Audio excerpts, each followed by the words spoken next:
Societal challenges such as child-headed households, poverty, crime and drug abuse, as well as HIV and AIDS, remain everyday challenges for most people in South Africa. Let's speak to one of the organizations that deal directly with communities of Saltwater, or rather Salt River, as well as Woodstock, who are facing different challenges.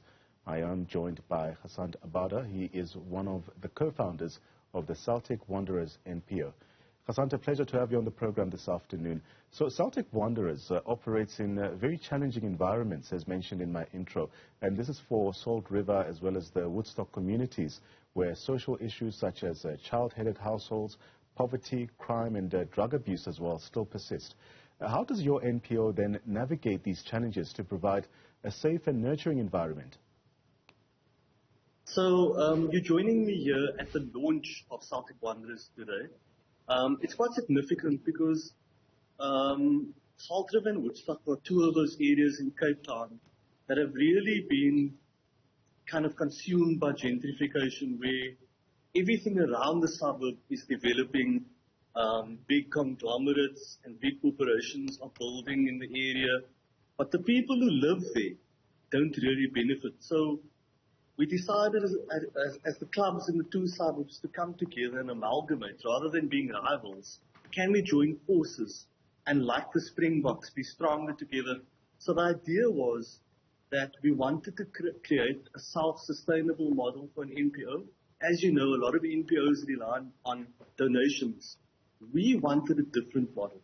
So we're looking to create food security programs, employment programs, and take the community of Salt River and Woodstock on a journey with us through using football as a vehicle and also encouraging healthier lifestyles. One of the things that some of the things we're looking at is five-a-side courts, paddle courts, they're hugely popular these days. And to create an income so that we can sustain success. We also have football ambitions. We are a football club after all. So we do want maybe in the next 3 years to have a Castle league side or a Motsepe league side, that we can build on our brand as well. So you've also emphasized the NPO's goal of providing mentorship, exposure to role models, as well as addressing basic needs such as nutrition, education, and also exercise, with the ultimate aim of eradicating employment or unemployment also. Can you share specific programs or even initiatives that Celtic Wanderers has implemented to achieve some of these objectives? Yeah. So we are in partnership with the schools in the community. As you mentioned in your intro, there are many child-headed households. So the schools in the community in Salt River and Woodstock, the kids who attend are the children born in South Africa to refugee parents and are now part of child-headed households. So one of the schools across the road from our field has a food garden going. We want to involve universities and bring the expertise to teach people in the community and thereby creating jobs, to create a farm-to-plate system. Can our NPO with the schools supply restaurants in the area and eateries with our produce? And then that feeds into our nutrition scheme for the players and the community. But we also have, one of our ambitions is to create a community center where kids can come. We've already been offered free Wi-Fi, broadband Wi-Fi by a company. The kids can do their homework and their projects and their printing and all of that. We're still in a very fortunate position, I think, of the children of Gaza at the moment, who don't have these opportunities. But football is a universal language. They all know how to play. And we have relative peace. But so bit by bit, we want to make a difference in our two communities. So given the demographic shift in the area with developments like the biscuit mill and also the modern residential properties there, how does then Celtic Wanderers ensure that the children of refugees even who may not have benefited from these developments are actually included and also supported in the growth and development of this program? So what are we saying to the business community? And remember, Salt River is an area and Woodstock where people like Desiree Ellis comes from. Desiree Ellis started playing football in Salt River. involved in clubs like Celtic and Blackpool. She had a book launch 2 weeks ago in the community, and she was saying the same thing. How do we involve the disenfranchised in our communities and in the economies? And we have a simple message for the business community in these two areas that are prime parts of the Cape Town CBD almost. And obviously property is becoming more expensive.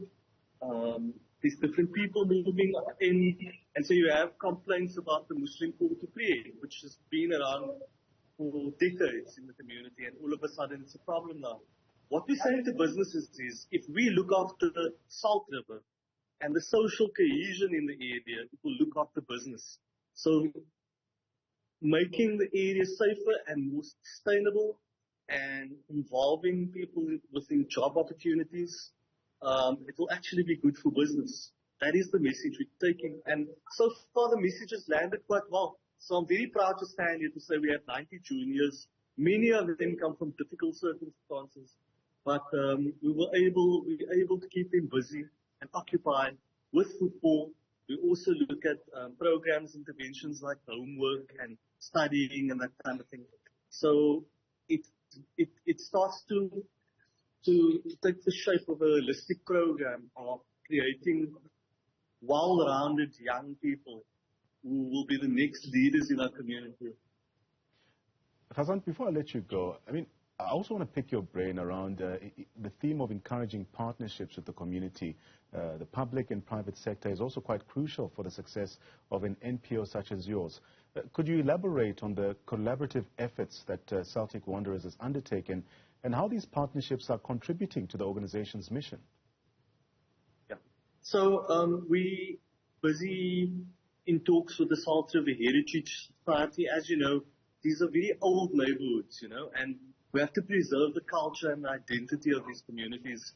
A lot of the cultural identity is being eroded because of projects like the Biscuit Mill that you mentioned, these new student accommodations. And look, we can't be naive to the fact that this happens all over the world, there is globalization. You can't keep things the same way.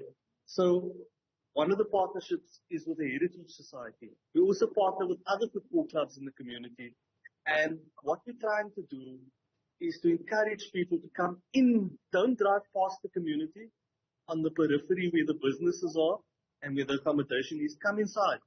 Come and have a siesta.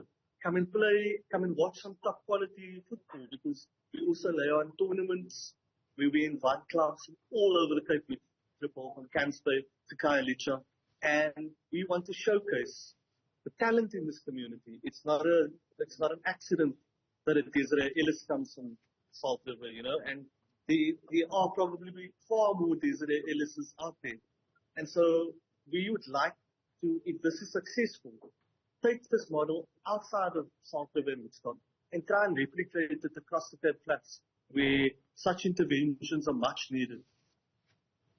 That's Gasant Abarber as we wrap up our conversation with him. Exploring the impactful work of Celtic Wanderers, it's also quite evident that this NPO plays a vital role in addressing the unique challenges faced by the children in Salt River as well as Woodstock.